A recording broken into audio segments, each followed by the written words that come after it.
Yo, what's going on everybody? I'm 2FlyTy and welcome back to another episode in our single-player Pixelmon series where I'm bringing you guys along with me on my first ever Pixelmon playthrough. And what I'm going to be working on this episode is actually going to be essentially prepping for gym battles. Now that I'm finally getting some Pokemon, some good legendaries and megas and just high-level Pokemon, I feel like it's only right that I should eventually try and challenge some of the gyms, probably the grass gym to start. And I did actually try to beat the grass gym a long time ago when I had really low-level Pokemon, and I absolutely got destroyed, so hoping this time around that I can be a little more prepared. And there's going to be two steps to our preparation. One being battling and leveling up our Pokemon, which, you know, is obvious. We obviously want to have, my goal is to have all my Pokemon that I use at the gym battle at level 100.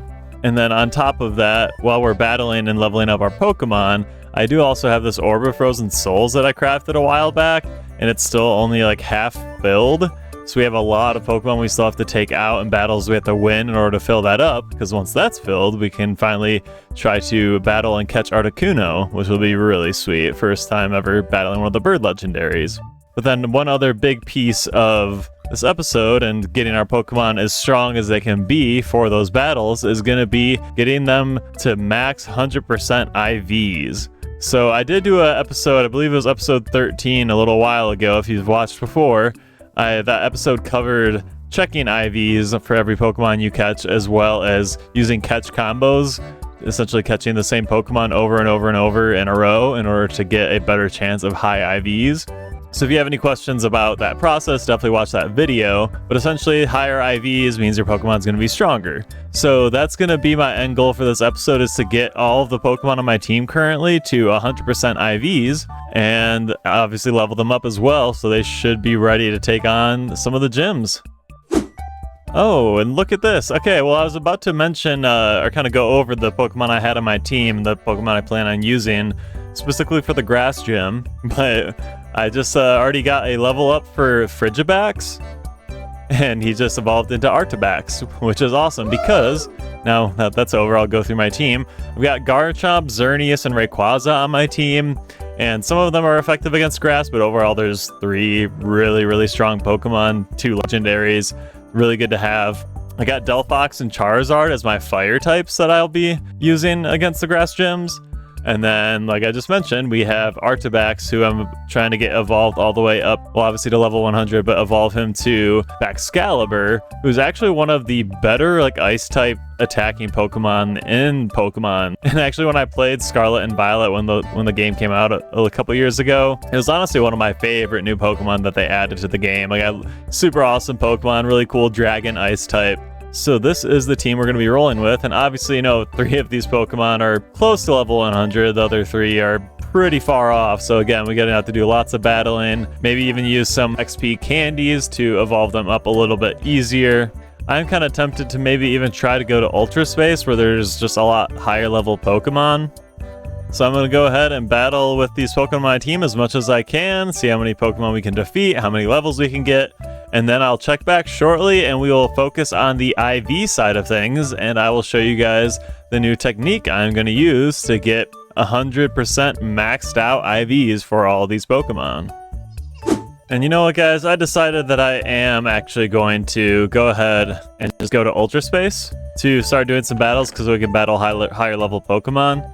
So we're going to go ahead and grab our safety glasses, which I think replaces our Team Rocket helmet, sadly, so we can't wear that anymore, but we got some cool goggles now. Safety goggles will help us see in Ultra Space, and then I got a PC as well as a healer with me, just because I am going to need Lunala here to actually summon a portal so we can get to Ultra Space, and then have summon another portal when we're ready to leave as well. And let's get into Ultra Space, although I have the worst time hitting these. Okay, there we go. That wasn't too bad. Usually it takes me a minute to actually get through the portal, but there we go. We're in the Ultra Forest biome. So let's get it going and do some high-level battles in here. And I almost forgot too, luckily I have my Duskstone Shovel, so when I right-click, just like that, nice and bright here in Ultra Space. Although I really do not want these Horde battles. These are the one thing that I really do not want. These Horde battles with, you know, multiple level 100 Pokemon, they're not going to be easy. These Horde battles are really annoying, but at the same time, battling 5 different Pokemon is going to be a lot more XP. We just got Beautify left to take out, and we're going to win this, and I think this might honestly be one of the first or second times I've ever actually won a Horde battle. And there we go. And I'm definitely trying to do some raids. If we find some good raid Pokemon in the raid dens, we'll definitely do those as well. The only thing is, you don't really get experience from winning those battles. You get candies, but not experience. And then also raid battles do not count towards filling up my Orb of Frozen Souls. It's only just wild battles like I've been doing, so that's why I'm kind of focusing more on that.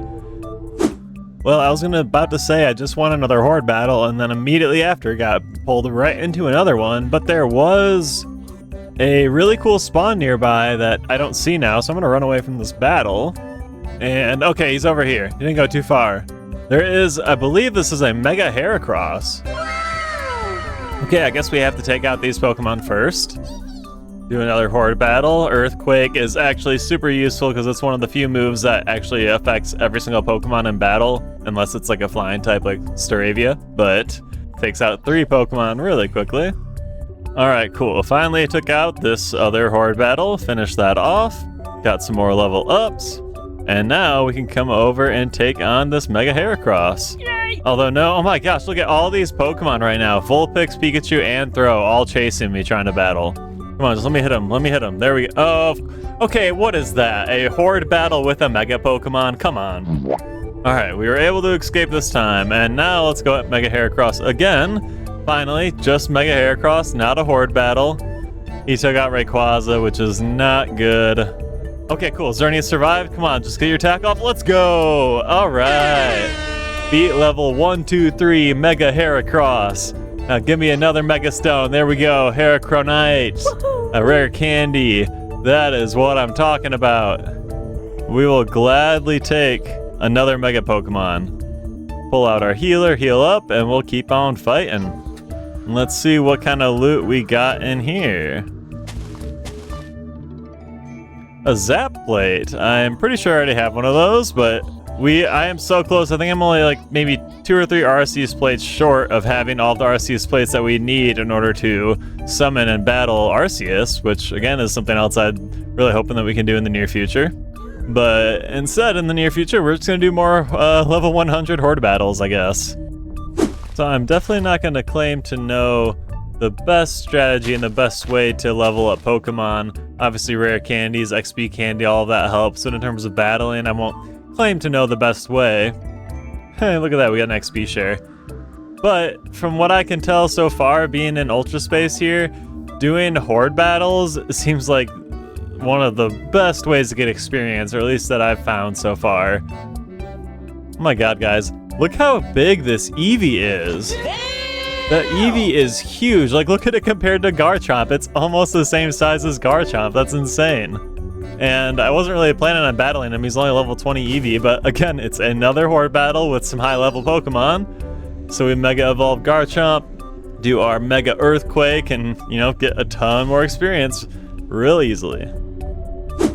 Oh my god, guys, I was so focused on just catching Pokemon. Did you guys just see? I kind of want to... You can see the shining sparkles right here still, but this is going to be our 3rd ever shiny that we have found in Pixelmon. The 2nd one that I found in Ultra Space. We got this shiny Hoot Hoot right here, which he's a gold shiny, which is sick. So, you know what? We'll just hit him with our Ultra Ball because the yellow matches the gold on that Hoot Hoot. Let's hope that's a 1 thorough catch right there. Come on, come on. And let's go. We captured Hoot Hoot. All right. Let's put our PC out here, and now let's check. Our only catch so far this episode is a shiny Hoot Hoot. Let's go. Let's pull him out and see what he looks like. There we go. Oh, I love the shiny Hoot Hoot. That yellow gold looks so cool.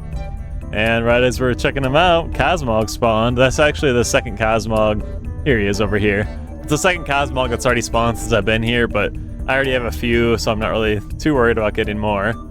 And the other shinies we've caught so far is this shiny Luxray, who was our first shiny ever. That was way back in like episode 4. I can't believe I caught a shiny so early on in this playthrough. And then we also have our shiny Boldor, who we caught in Ultra Space as well several episodes ago. And actually, here's a little bit of Pokemon trivia for y'all. Hoot-Hoot, and well, more correctly, Noctowl was actually the first ever shiny Pokemon shown in the anime. So in the actual Pokemon TV show, Ash catches a Hoot-Hoot, or sorry, a Noctowl that ends up being shiny. And so now we have the same shiny Pokemon that Ash had in, what was it, season 3, I believe? Something like that. Pretty sweet stuff.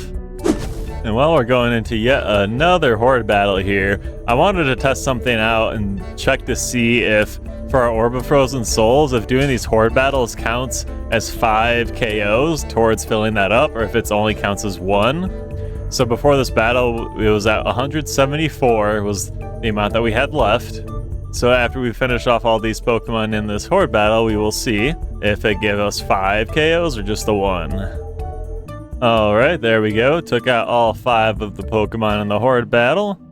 Like I said, we were at 174 was the count on our orb before that. And it's still showing 174. Come on now. So I guess I have been slightly wasting my time by doing horde battles because apparently they are not counting towards my orb, which kind of is frustrating. So I'm going to keep doing horde battles, but it's not helping out. I thought maybe we'd be able to finish the orb really quickly with that, but apparently not.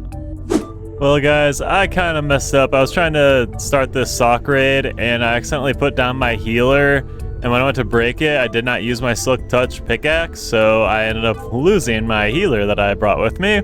Our time here in Ultra Space might be a little shorter now because I'm not going to be able to heal myself up anymore. Well, that was a pretty big fail. We lost Rayquaza, I don't have my healer anymore. We are probably going to get kicked out of Ultra Space pretty quickly here. But no worries, because we'll move on to our IV training.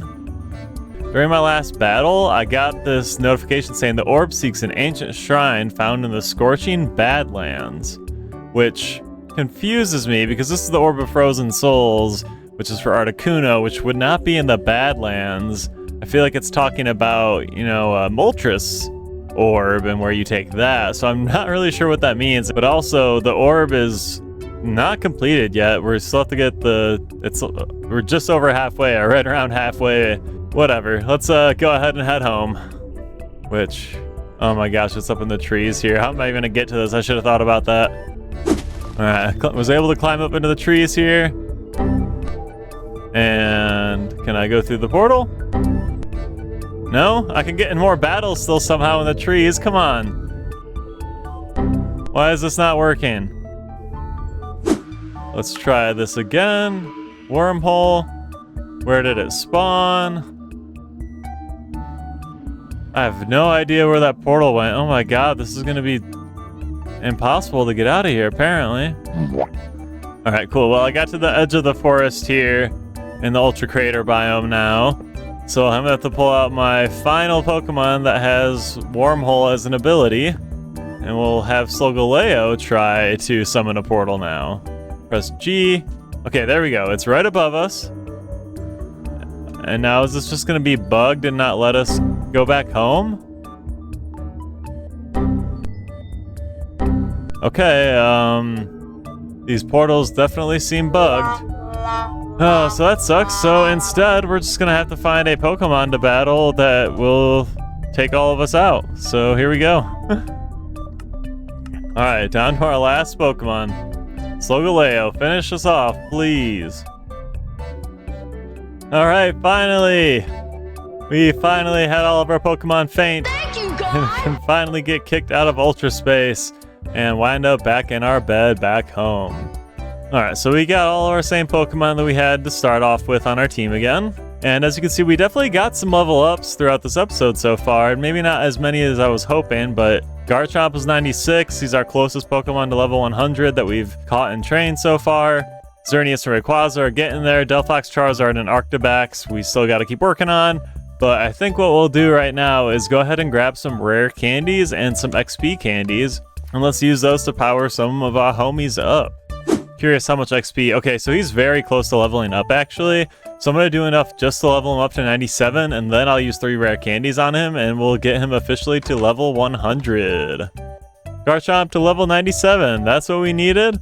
Now we'll go ahead and throw him out, get some of our candies, And just like this, 1, 2, and 3. Our first ever 100 level Pokemon. Let's go, our boy Garchomp. Now what we'll do, let's go ahead and pull out Arctibax and we'll give him some candies. Oh, I didn't even realize he has a tag too. Arctibax is sociable. Not even sure how many of these I want to give him. There we go though, we gave him enough to get to, I believe it should be level 54, where Arctibax will evolve into Baxcalibur. Again, one of the best Ice-type Pokemon. It's a really cool Pokemon in my opinion. Definitely one of the cooler designed Pokemon in the new generation. But where'd he go? There he is, hanging out. Our newly evolved Baxcalibur the Sociable. But you know what, since I grabbed so many rare candies as well, and again, Rayquaza and Xerneas are both pretty high level. They're getting pretty close to level 100. I think I may just use a bunch of rare candies to get them evolved all the way up. I've just been stockpiling rare candies this entire playthrough. I've hardly used any, but there we go. Xerneas to level 100. Now it is Rayquaza's turn. Gotta love Rayquaza, or Rayquaza. I realize I think I technically pronounced it wrong. I'm pretty sure it's Rayquaza, not Rayquaza. So that's my fault. Nobody pronounces every Pokemon name perfectly, but you know, we try our best. And one more, and there we go. Rayquaza to level 100 as well. So now if you look at our team on the left there, we got Garchomp, Xerneas, and Rayquaza all at level 100. 3 really, really good Pokemon for us to have. Now we just gotta, you know, get Delphox, Charizard, and Baxcalibur leveled up a little more. Alright, and now for the moment we've all been waiting for. Like I said at the beginning of the episode, leveling up was just one step of the process to getting these Pokemon as strong as we possibly can. The second step is going to be hyper training their IVs and getting them all to 100% IVs in all 6 stats. So if we go ahead and do our IV check, so if you type IVs and then whichever spot on your team, so we'll do 1 for Garchomp. He's level 6, or he's 67% IVs, and 31 is the max stat that you can get for all of those. We check Xerneas, he's 73%. He's got 3 IVs that are all 31, which are maxed out, which is great. And then Rayquaza, only 58% IVs with his attack and special attack and speed all maxed out at 31. So this is all good news, because now what we are going to do to get those IVs increased, we're going to come into our storage here, and I've collected quite a few bottle caps so far, and so I'm going to pull out some of these, and bottle caps as well as gold bottle caps, which I guess I'll grab a couple gold bottle caps as well, why not? These are the items that we are going to use to increase and max out the IVs of our Pokemon. So let's pull out Xerneas first.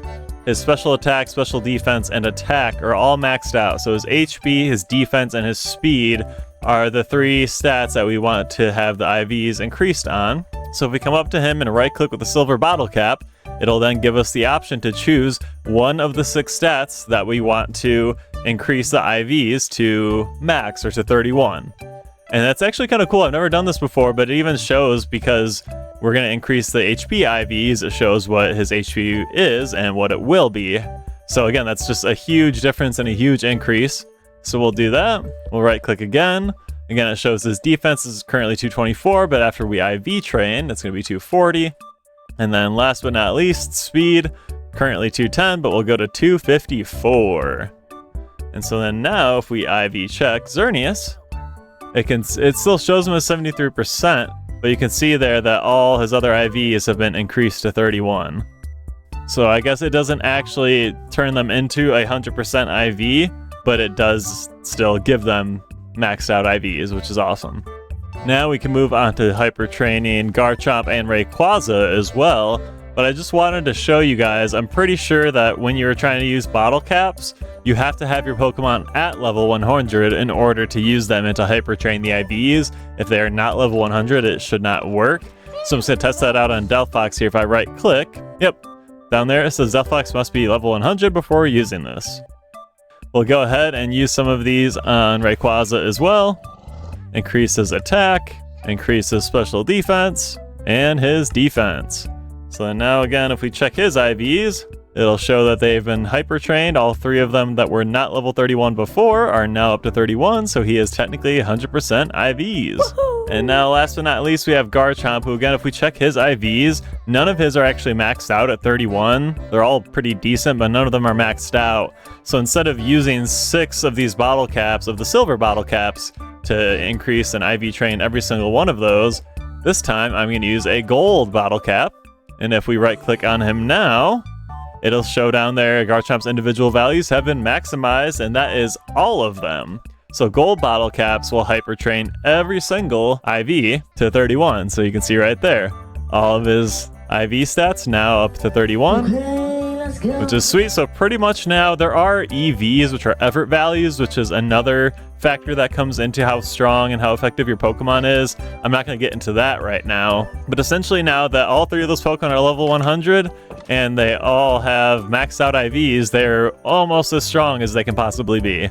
And you guys just noticed here, we had another Zacian spawn. So after last episode where we had a Zacian spawn and I took him out immediately, we are not going to make that mistake this time. So I'm going to quickly run and grab Gallade, our Pokemon catcher, and we will use him to take on Zacian. And he's only level 73. I would like to get Gallade up to level 100 as well, so these battles are just easier, because I'm just going to use false swipes, try and get him down to 1% health, put him to sleep, and hopefully catch him. Never mind, he already took out Gallade. Let's see what Delphox can do. Oh, are you serious? Oh my god, why do I keep doing this, you guys? I guess I forgot Zacian must be steel type as well, because I didn't think that fire was going to be effective against him, especially Delphox being level 65. Not like he was lower level than Zacian. We got a diamond sword from beating him, which is cool. I'll take that, I guess. 2 episodes in a row, 2 Zacian spawns, and I destroyed both of them. You're so dumb. Well, guys, I think I'm going to call it a wrap here. Again, the main focus was just to level up our Pokemon as much as I can in preparation for battling some of the gyms. So we got a few Pokemon to level 100. We're going to keep trying to get more Pokemon to level 100. Keep using bottle caps, you know, to get our IVs as high as possible, make our Pokemon as strong as possible. If you guys enjoyed this one, please watch one of the other videos on screen. I really appreciate it. Definitely leave me a like if you enjoyed it. Please subscribe. I'd really appreciate it. But otherwise, I will see you guys in the next one. Take care and peace out.